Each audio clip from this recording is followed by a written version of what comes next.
नमस्कार, आप देख रहे हैं नेशन फर्स्ट और मैं हूं आपके साथ दिशा टटारिया। बुलेटिन की शुरुआत करेंगे बड़ी और अहम खबरों से।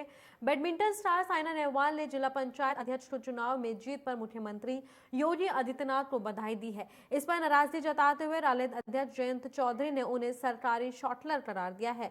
बता दें कि शनिवार को एक ट्वीट के जरिए साइना मुख्यमंत्री को जिला पंचायत अध्यक्ष पद के चुनाव में भाजपा को जोरदार जीत के लिए बधाई दी थी, जिसके बाद साइना के इस ट्वीट पर रालोद अध्यक्ष जयंत चौधरी ने टिप्पणी की है। उन्होंने ट्वीट करते हुए लिखा है कि सरकारी शॉटलर जनादेश को भाजपा की क्षमता का बखान कर रही है। मैं समझता हूं कि मतदाताओं को अपने निर्णय को प्रभावित करने की कोशिश करने वाले सेलिब्रिटी लोगों पर करार टॉप शॉट खेलने की जरूरत नहीं है। आपको बता दें कि बैडमिंटन स्टार साइना नेहवाल ने जिला पंचायत के ऊपर योगी आदित्यनाथ को बधाई दी है, जिस पर टिप्पणियां की जा रही हैं। आपको बता दें कि जीत के लिए बधाई दी थी, जिसके बाद साइना के इस ट्वीट पर लोगों ने टिप्पणी शुरू कर दी है। शनिवार को एक ट्वीट के जरिए साइना पे हमलावर किया गया है। आपको बता दें कि बैडमिंटन स्टार साइना नेहवाल ने जिला पंचायत चुनाव पर योगी आदित्यनाथ को बधाई दी थी। इस पर नाराजगी जताते हुए रालेद अध्यक्ष जयंत चौधरी ने उन्हें सरकारी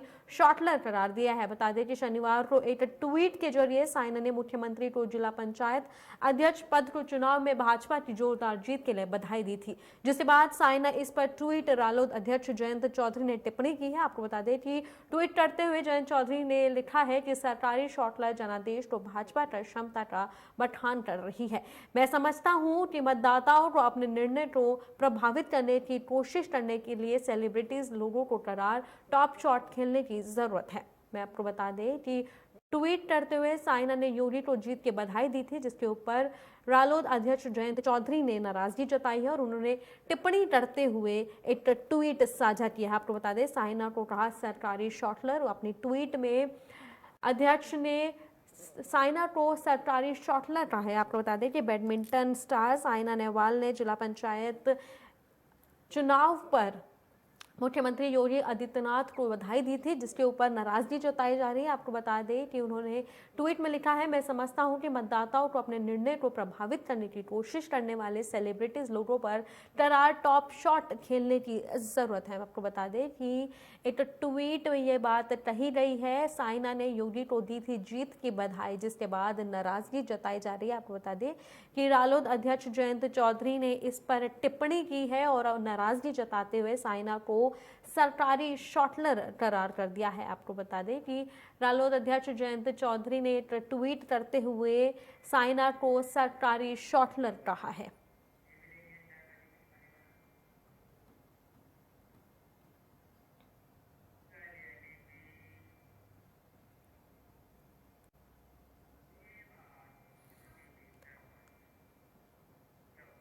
कोरोना महामारी के लगातार घट रहे ड्राफ्ट के मद्देनजर दिल्ली सरकार ने राजधानी में सोमवार 5 जुलाई से खेल परिसर को फिर से खोलने की अनुमति दे दी है, लेकिन स्टेडियम में दर्शकों की मौजूदगी को अभी मंजूरी नहीं मिली है। वहीं सिनेमा हॉल और स्विमिंग पूल भी अभी बंद ही रहेंगे। यह आदेश दिल्ली आपदा प्रबंधन प्राधिकरण की ओर से जारी की गई है। वहीं खेल परिसरों में कोरोना के नियमों का पालन करना अनिवार्य होगा। आपको बता दें कि दिल्ली में स्टेडियम को एक बार फिर से खोला जा रहा है, लेकिन अभी उसमें दर्शकों के आने की अनुमति नहीं मिली है। वहीं स्विमिंग पूल और को अभी बंद रखा जाएगा। आपको बता दें कि राजधानी में 5 जुलाई से खेल परिसर को फिर से खोलने की अनुमति दिल्ली ने दे दी है, लेकिन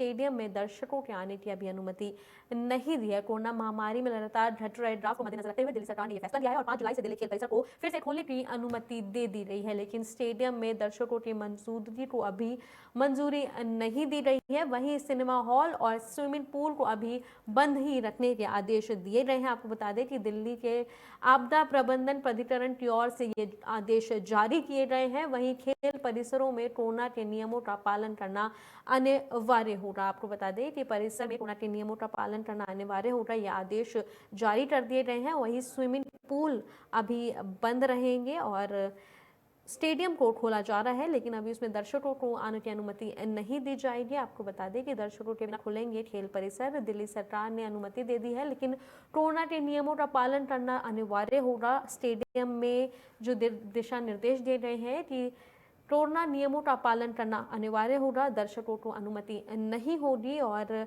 स्विमिंग पूल को अभी दिल्ली में बंद रखा जाएगा। और कोरोना के घटते ग्राफ को, जिस तरह से भारत में कोरोना के ग्राफ गिर रहा है, उसको देखते हुए अनलॉक की तरफ हम बढ़ते जा रहे हैं और उसी के मद्देनजर एक नई बात दिल्ली से सामने आ रही है। आपको बता दें कि दिल्ली सरकार ने स्टेडियम को खोलने की अनुमति दे दी है, लेकिन अभी उसमें दर्शकों को आने की अनुमति नहीं है और दर्शकों के बिना ही खोले जाने के परिसर कोरोना नियमों का पालन करना अनिवार्य होगा। ये दिशा निर्देश स्टेडियम में दिए गए हैं। आपको बता दें कि दिल्ली सरकार ने जो अनुमति दी है स्टेडियमों को खोलने की, लेकिन उसमें कोरोना नियमों का पालन करना अनिवार्य होगा और दर्शकों के बिना ही परिसर को खोला जाएगा। दिल्ली में एक बार फिर अनलॉक की ओर बढ़ती जा रही है। धीरे धीरे दिल्ली में हर चीज़ों को अनलॉक किया जा रहा है।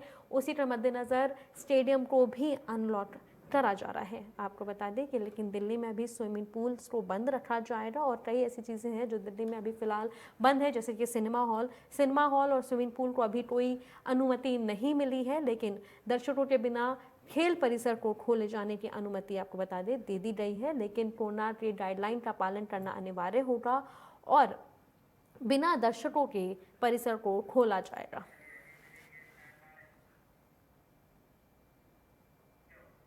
कोरोना वायरस के डेल्टा वेरिएंट ने इन दिनों पूरी दुनिया में हड़कंप मचा दिया है। कोरोना का ये वेरिएंट ना सिर्फ तेजी से फैल रहा है, बल्कि इनके लक्षण में भी थोड़े अलग हैं। अब नए रिसर्च में पता चला है कि अगर आपको मामूली सर्दी जुकाम है और नाक से हल्का पानी आ रहा है तो ये डेल्टा वेरिएंट के लक्षण हो सकते हैं। ये रिसर्च ऑस्ट्रेलिया के ग्रिफिथ यूनिवर्सिटी ने किया है। जैसे जैसे वायरस विकसित हुआ है, इसके सबसे सामान्य लक्षण भी बदल रहे हैं। रिसर्च में लिए डेल्टा ब्रिटेन से लिए गए ये ज़्यादातर केस डेल्टा वेरिएंट के ही है। इसके अलावा सिरदर्द और गले में दर्द भी कुछ लोगों में दिखता था, लेकिन नाक बहने की शिकायत काफ़ी कम लोग करते थे। वहीं सूंघने की शक्ति चली जाना, जो मूल रूप से बेहद आम था, जब 9वें स्थान का लक्षण है। आपको बता दें कि डेल्टा प्लस वेरिएंट ने पूरी दुनिया में हड़कंप मचाया हुआ है। उसमें एक नई बात सामने आई है। एक रिसर्च में ये बात पता चली है कि नाक से पानी बहना या हल्की सर्दी जुकाम भी अब डेल्टा प्लस वेरिएंट का लक्षण है। रिसर्च ऑस्ट्रेलिया के ग्रिफिथ यूनिवर्सिटी ने जारी की है, जिसमें यह बात कही गई है कि हल्का सर्दी जुकाम या नाक से पानी बहना भी डेल्टा प्लस वेरिएंट का एक लक्षण है। आपको बता दें कि इसके सबसे ज़्यादा सामान्य लक्षण बदल रहे हैं। रिसर्च के लिए डेटा ब्रिटेन से लिया गया था, जहां ज़्यादातर केस डेल्टा वेरिएंट के ही हैं। इसके अलावा सिर दर्द और गले में दर्द भी कुछ लोगों में दिखता था, लेकिन नाक बहने की शिकायत काफ़ी कम लोग करते थे। वहीं सूंघने की शक्ति चली जाना, जो मूल रूप से बेहद आम था, अब 9वें स्थान का लक्षण है। आपको बता दें डेल्टा प्लस वेरिएंट ने पूरी दुनिया में फिर से एक बार प्रकोप बढ़ा दिया है और चिंता का विषय बन गया है डेल्टा प्लस वेरिएंट, जिसमें एक रिसर्च अब सामने आई है, जिसमें ये बात कही गई है कि हल्का सर्दी जुकाम या नाक से बहना भी डेल्टा प्लस वेरिएंट का लक्षण है। ये एक बात यूनिवर्सिटी की रिसर्च में साझा की है। आपको बता दें कि डेल्टा से सावधान रहने की जानकारी अब सामने आई है। वहीं 9वें स्थान का लक्षण है सूंघने की शक्ति चले जाना। मामूली सर्दी जुकाम भी अब डेल्टा प्लस वेरिएंट का लक्षण है। यूपी में जिला पंचायत अध्यक्ष चुनाव में प्रचंड जीत से बीजेपी में खुशी की लहर है। यूपी की जीत से खुश केंद्रीय गृह मंत्री अमित शाह ने कहा कि बीजेपी सरकार गरीबों, किसानों और वंचित वर्ग के उम्मीदों पर खरा उतरते हुए विकास के नए आयाम तय करेगी। केंद्रीय गृह मंत्री ने यूपी सीएम योगी आदित्यनाथ, प्रदेश बीजेपी अध्यक्ष स्वतंत्र देव सिंह और पार्टी के कार्यकर्ताओं को बधाई दी है। उन्होंने ट्वीट किया है कि पीएम मोदी और योगी आदित्यनाथ के नेतृत्व में बीजेपी सरकार विकास को हर व्यक्ति तक सुलभ कराएगी। बता दें कि एक दिन पहले हुए यूपी में जिला पंचायत चेयरमैन पदों को चुनाव में बीजेपी के 75 सीटों में से 67 सीटों पर कब्जा जमाया है। आपको बता दें कि राज्य में 1 साल बाद ही विधानसभा चुनाव होने हैं। आपको बता दें कि कल विधानसभा चुनाव से 1 साल पहले ही जो चुनाव हुए हैं योगी आदित्यनाथ की, उसमें बधाई अमित शाह ने ट्वीट करते हुए दी है।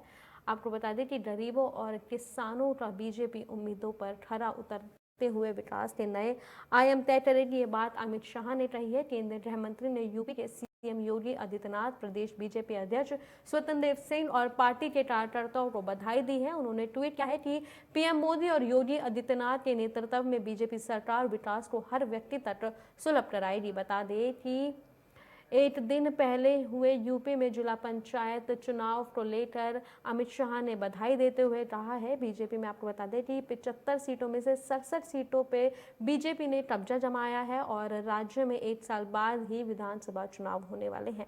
उससे पहले पंचायत चुनाव में 75 में से 67 सीटों पर भाजपा ने कब्जा जमाया है, जिसपर अमित शाह ने बधाई देते हुए कहा है पंचायत चुनाव में बीजेपी का प्रचंड जीत। बीजेपी ने 75 सीटों में 67 सीटों पर कब्जा जमाया है। राज्य में एक साल बाद विधानसभा चुनाव होने हैं, जिससे उसे सेमीफाइनल बताया जा रहा है कि आगे आने वाले विधानसभा चुनाव से पहले पंचायत चुनाव एक तरह से सेमीफाइनल है, जो बताएंगे कि 75 सीटों में से 67 सीटें कब्जा जो बीजेपी में जमाया है, उस पर अमित शाह ने ट्वीट करते हुए योगी आदित्यनाथ को भी बधाई दी है। राज्य में एक साल बाद विधानसभा चुनाव होने हैं। बीजेपी ने 75 में से 67 सीटों पर कब्जा जमाया है। उसमें पंचायत चुनाव में बीजेपी की प्रचंड जीत पर बधाई देते हुए अमित शाह ने ट्वीट किया है। बीजेपी ने 75 सीटों में से 67 सीटों पर कब्जा किया। राज्य में एक साल बाद होने विधानसभा चुनाव, उससे पहले इसे सेमीफाइनल के तौर पर देखा जा रहा है, जिसमें बीजेपी ने अपना कब्जा जमा लिया है। और बधाई देते हुए अमित शाह ने कहा है कि योगी आदित्यनाथ हर चीज़ लोगों तक पहुंचाने में संभव रहे हैं। और बता दें कि एक दिन पहले हुए यूपी में जिला पंचायत चेयरमैन पदों के चुनाव में बीजेपी ने 75 सीटों में से 67 सीटों पर कब्जा जमाया है और राज्य में अगले साल विधानसभा के चुनाव होने वाले हैं।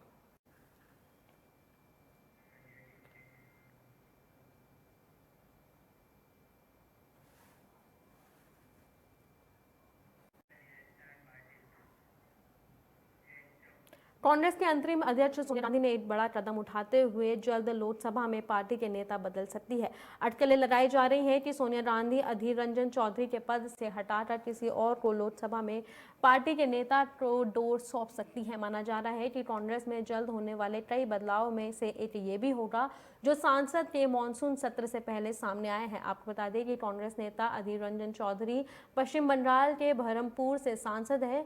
वह विधानसभा चुनाव में पश्चिम बंगाल में कांग्रेस का चेहरा थे और राज्य कांग्रेस के प्रमुख थे। आपको बता दें कि सोनिया गांधी की ओर से एक बड़ी खबर आ रही है। उन्होंने ये बात कही जा रही है कि वो अपने सांसद की सीट बदल सकती है और डोर किसी और के हाथ में थमा सकती है। जल्द लोकसभा में पार्टी के नेता बदल सकती है सोनिया गांधी। अटकलें लगाई जा रही है कि सोनिया गांधी अधीर रंजन चौधरी को पद से हटाकर किसी और को लोकसभा में पार्टी के नेता की डोर सौंप सकती है। ये बात अटकलें लगाई जा रही है। माना जा रहा है कि कांग्रेस में जल्द होने वाले कई बदलाव में से एक ये भी होगा सांसद के मानसून सत्र से पहले सामने आए हैं। आपको बता दें कि कांग्रेस नेता अधीर रंजन चौधरी पश्चिम बंगाल के बहरमपुर से सांसद है। वह विधानसभा चुनाव में एक अटल चेहरा रहे हैं। आपको बता दें कि विधानसभा चुनाव में पश्चिम बंगाल में कांग्रेस का चेहरा थे और राज्य कांग्रेस के प्रमुख थे। और अब ये बात सामने आ रही है इंदिरा रंजन को पत्ता कटेगा। ये बात सामने आ रही है कि इंदिरा रंजन का पत्ता कट सकता है और सांसद की सीट से उन्हें हटाया जा सकता है। टोक्यो शहर ओलंपिक खेलों की तैयारी में जुटा है। इन खेलों को शुरू होने के अब 3 हफ्ते ही बचे हैं। इस बीच यहां कोरोना संक्रमण के मामलों में बढ़ोतरी के संकेत मिल रहे हैं। एक रिपोर्ट के मुताबिक पिछले महीने यह आपातकाल के नियमों में नरमी बरतने की शुरुआत हुई है, जिससे संक्रमण बढ़ने की आशंका पैदा हो रही है। वहीं इस रिपोर्ट के मुताबिक पिछले 3 हफ्तों से लगातार संक्रमण के नए मामलों में बढ़ोतरी हुई है। बता दें कि टोक्यो के नगर निगम अधिकारियों का कहना है कि शहर में चहल पहल बढ़ने के कारण संक्रमण फैलने की स्थिति बनी है। वहीं जानकारों का कहना है कि वैसे हालात असल में बन रहे हैं जिनकी आशंका की वजह से पिछले साल ओलंपिक खेलों को आयोजन को टाला गया था। टोक्यो के नगर निगम प्रशासन के प्रमुख मेडिकल सलाहकार नोरिया ने जापान टाइम्स से कहा है कि टोक्यो में वायरस लौट आया है। यह मानने की वजह कि संक्रमण के मामलों में यह वृद्धि चौथी लहर की तुलना में अधिक होगी। ऐसे में लोगों को चहल पहल पर नियंत्रण लगाने की जरूरत है। आपको बता दें कि एक बार फिर टोक्यो में कोरोना वायरस ने दस्तक दे दी है और आपको बता दें कि ओलंपिक की तैयारियां जहां एक तरफ शुरू हो रही हैं, वहीं दूसरी तरफ लोगों की चहल पहल ने एक बार फिर कोरोना ने दस्तक दे दी है, जिससे लेकर एक बीच ये बात सामने आई है कि टोक्यो शहर ओलंपिक खेलों की तैयारी में जुटा है। इन खेलों को शुरू होने से अब 3 हफ्ते ही बचे थे कि इस बीच कोरोना संक्रमण के मामलों में बढ़ोतरी देखी गई है। एक रिपोर्ट के मुताबिक पिछले महीने यहां आपातकाल के नियमों में नरमी बरती गई थी और जिससे संक्रमण बढ़ने की आशंका पैदा हो रही है। वहीं एक रिपोर्ट में यह भी कहा गया है कि पिछले 3 हफ्तों से लगातार संक्रमण के नए मामलों में बढ़ोतरी हुई है। बता दें कि टोक्यो के नगर निगम अधिकारियों का कहना है कि शहर में चहल पहल बढ़ने के कारण संक्रमण फैलने की स्थिति बनी है। वहीं जानकारी का कहना यह भी है कि वैसे हालात असल में बन रहे हैं जिनकी आशंका की वजह से पिछले साल भी ओलंपिक के खेलों को टाला गया था। टोक्यो के नगर निगम प्रशासन के प्रमुख मेडिकल सलाहकार नोरिया ने जापान टाइम्स से कहा कि टोक्यो में वायरस लौट आया है। ये माना जा रहा है कि संक्रमण के मामलों में ये वृद्धि चौथी लहर की तुलना से अधिक होगी।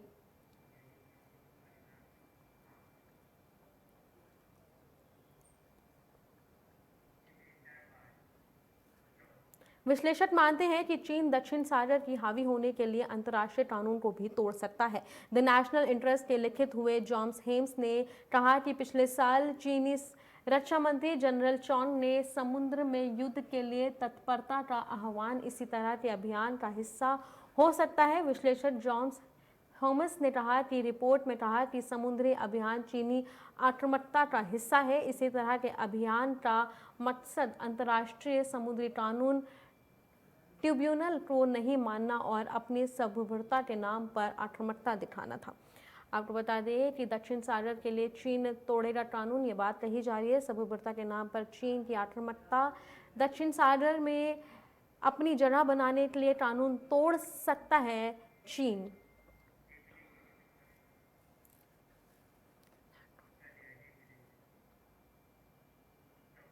इजराइल और फिलिस्तीन के बीच अभी कुछ दिन पहले युद्ध विराम हुआ था। आपको बता दें कि एक बार फिर इजराइल लड़ाकू विमान का गाज से चल रहे हथियारों को एक कारखाने पर हवाई हमला किया है। इजराइल सेना के मुताबिक आतंकी संगठन हमास की तरफ से हथियारों का ये कारखाना चलाया जा रहा था। बता दें कि इसके बाद इजराइल और फिलिस्तीन के बीच हिंसा फिर भड़क उठी है। फिलिस्तीन के वेस्ट बैंक में शनिवार को इजराइल की तरफ से की गई गोलीबारी से एक फिलिस्तीन नागरिक की मौत हो गई है। जानकारी के अनुसार फिलिस्तीन अधिकारियों ने इजराइल द्वारा की गई इस कार्रवाई के फिलिस्तीन के बीच हिंसक टकराव के रूप में वर्णित किया है। बता दें कि इससे संघर्ष विराम समझौता टूटने के साथ खून खराबे का फिर से दौर शुरू होने की आशंका जताई जा रही है। इजराइल ने फिलिस्तीन पर एक बार हमला कर दिया है।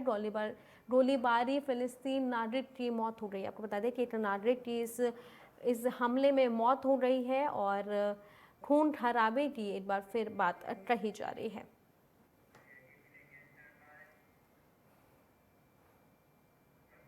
मध्य प्रदेश के धार जिले के टांडा थाना क्षेत्र से एक वीडियो सामने आया है जिसमें 2 युवतियों को उनके चचेरे भाई और रिश्तेदार लाठी डंडे से जमकर पीट रहे हैं। वीडियो में नजर आता है कि लड़कियां चिल्लाती रही लेकिन इंसानों से हैवान बने लोगों को दिल रत्ती भर नहीं पिघला। रोती बिठलाती लड़कियां उनसे रहम की भीख मांगती रही लेकिन वह रहम नहीं, लाठी डंडों से पिटाई मिली। वीडियो में आप देख सकते हैं कि लड़कियों को युवक ने तो बेरहमी से पीटा ही लेकिन वहां मौजूद महिलाओं की भी इंसानियत मर गई। उन्होंने भी जमकर लाठी पत्थर लात घूसे बरसाए। हैरान कर देने वाली बात तो ये है कि वहां मौजूद लोगों ने इस घटना को वीडियो मोबाइल में कैद जरूर कर लिया लेकिन किसी ने भी लड़कियों को बचाने की कोशिश नहीं की। बता दें कि शिकार दोनों युवतियां रिश्ते में चचेरे भाई की बहनें लगती हैं। मामले पर लड़कियों का आरोप है कि मौजूद लोगों ने स्कूल के पास रोककर उन्हें पूछा कि आप मामा परिवार के 2 लड़कों से फोन पर बातचीत करती हैं क्या। सिर्फ फोन पर बात करने की बात को लेकर लोगों ने बवाल खड़ा कर दिया और दोनों को जमकर पीटा। दोनों लड़कियां डर गई जिसकी वजह से उन्होंने शिकायत तक दर्ज नहीं कराई। आप देख सकते हैं कि इस वायरल वीडियो में किस तरीके से वो दोनों युवक लड़कियों को लाठी डंडे से पीट रहे हैं। आपको बता दें कि वीडियो सोशल मीडिया पर खूब तेजी से वायरल हो रहा है और ये बात कही जा रही है कि वहाँ मौजूद लोग वीडियो बना रहे थे लेकिन किसी ने भी युवतियों को बचाने की कोशिश नहीं की और महिलाएं वहाँ पे खड़ी होकर सिर्फ उनको देखती रहीं। पंजाब में बिजली संकट को लेकर सियासी बयानबाजी जारी है। इसी कड़ी में पंजाब की कांग्रेस सरकार विपक्ष के निशाने पर होने के साथ ही नवजोत सिंह सिद्धू के बकाया बिल की बात भी अब सामने आई थी जिसके बाद सिद्धू ने बिजली संकट का रास्ता निकालते हुए ट्वीट किया है। उन्होंने ट्वीट में लिखा है कि पंजाब सरकार पहले से ही 9,000 करोड़ की सब्सिडी देती है, लेकिन हमें घरेलू और इंडस्ट्रियल उपभोक्ताओं को 10 से 12 रुपए प्रति यूनिट सरचार्ज किए बजाय 3 से 5 रुपए प्रति यूनिट की दर से बिजली देनी चाहिए। इसके साथ ही उन्होंने कहा कि 24 घंटों की सप्लाई, कोई पावर कट नहीं और 300 यूनिट तक की फ्री बिजली देनी चाहिए। आपको बता दें कि नवजोत सिंह सिद्धू ने ट्वीट करते हुए कहा है कि बिजली की मांग को लेकर उन्होंने ट्वीट किया है। सिद्धू ने ट्वीट में माना सरकार को दिए ये सुझाव कि 300 यूनिट तक की फ्री बिजली और कोई पावर कट नहीं। मेरे साथ इस बुलेटिन में इतना ही। देश और दुनिया की तमाम बड़ी खबरों के लिए देखते रहिए नेशन फर्स्ट।